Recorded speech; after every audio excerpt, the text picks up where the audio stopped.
à vous, en tant que délégué du personnel de l'ASCASA, une entreprise dévouée à la production de conserves à base de thon. Nous sommes ici aujourd'hui pour partager et dénoncer une situation critique qui menace nos emplois et la pérennité de notre entreprise. Grand Bleu, la société Grand Bleu, puisque c'est d'elle qu'il s'agit, est l'un de nos principaux fournisseurs. Et cette société a décidé de façon unilatérale de cesser de nous approvisionner en poissons, mettant en danger les moyens de subsistance de 1700 personnes dépendant directement de cette activité. Cette décision découle d'une affaire grave de qualité du poisson, un problème que nous avons tenté de résoudre de manière responsable. C'était sans compter sur l'incurie de Grand Bleu qui, non contente de refuser nos demandes, a poussé le bouchon plus loin en mettant en exécution sa décision de ne plus nous fournir en poisson si nous portions le différend au niveau de la justice. Il est crucial de signaler cependant que Grand Bleu était au courant de la qualité douteuse de ce poisson qu'il a débarqué dans notre usine, mettant en danger la santé publique et compromettant la qualité de notre production.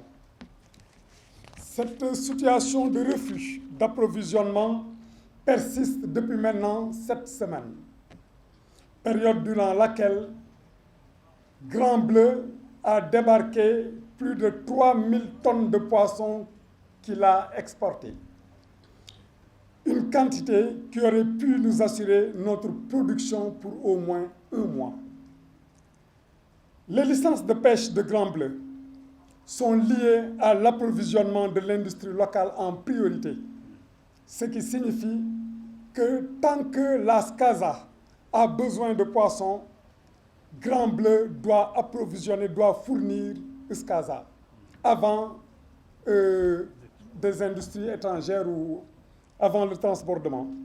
Mais nous sommes ici aujourd'hui pour sensibiliser, dénoncer la menace sérieuse qui pèse sur nos emplois et sur la pérennité de notre entreprise.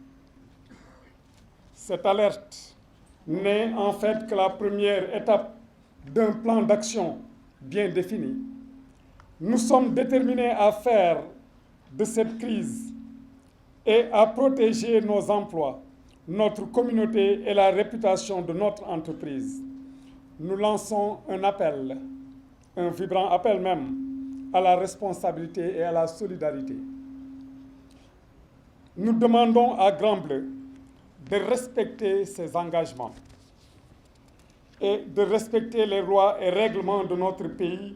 L'objet, c'est pour s'élever contre une situation qui, si rien n'est fait à terme, conduira certainement à la fermeture de SCASA.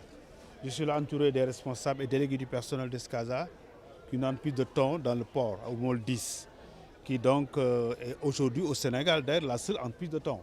Ce qui se passe depuis quelques semaines, Grand Bleu, notre principal fournisseur, a refusé maintenant de nous vendre du poisson, arguant que effectivement le poisson peut être vendu plus cher en Europe, ce qu'on ne saurait accepter. Parce qu'au Sénégal, quand même, il y a une convention claire qui dit bien que les bateaux de pêche ont des licences sénégalaises. Et ces licences les obligent à débarquer en terre sénégalaise et à fournir l'entreprise locale.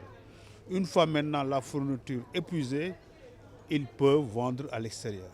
Mais aujourd'hui, Grand Bleu ne nous vend plus de thon et transborde ce thon sur le continent européen.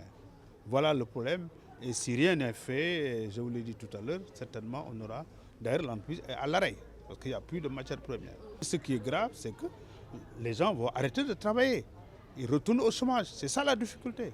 Donc nous disons à l'État du Sénégal de s'élever contre cela et que le ministre puisse convoquer les partis et trouver les solutions, en tout cas négocier et les meilleures pour que l'entreprise reprenne de l'envol et continue à travailler. La convention pour que Grand Bleu ait une licence était effectivement que Grand Bleu puisse fournir du poisson à Escasa et à d'autres entreprises de thon. Mais si cela ne peut pas se faire, il vaut mieux que le Sénégal retire sa licence. Le plan d'action, nous démarrons aujourd'hui effectivement avec cette conférence de presse. Mais si rien n'est fait, après les fêtes, nous allons faire une marche nationale. Et nous convoquerons pas seulement les 1700 travailleurs de Escada, mais l'ensemble du secteur. Et nous allons dénoncer cela, dénoncer avec la dernière énergie pour que, effectivement, cette situation ne puisse pas perdurer. Le ministre est au courant, effectivement, il a essayé quand même, il faut le dire, de mettre en œuvre ses bons offices. Mais nous pensons qu'aussi le ministre doit avoir une autorité, c'est-à-dire faire respecter la réglementation. Ce n'est pas des bons offices dont on a besoin.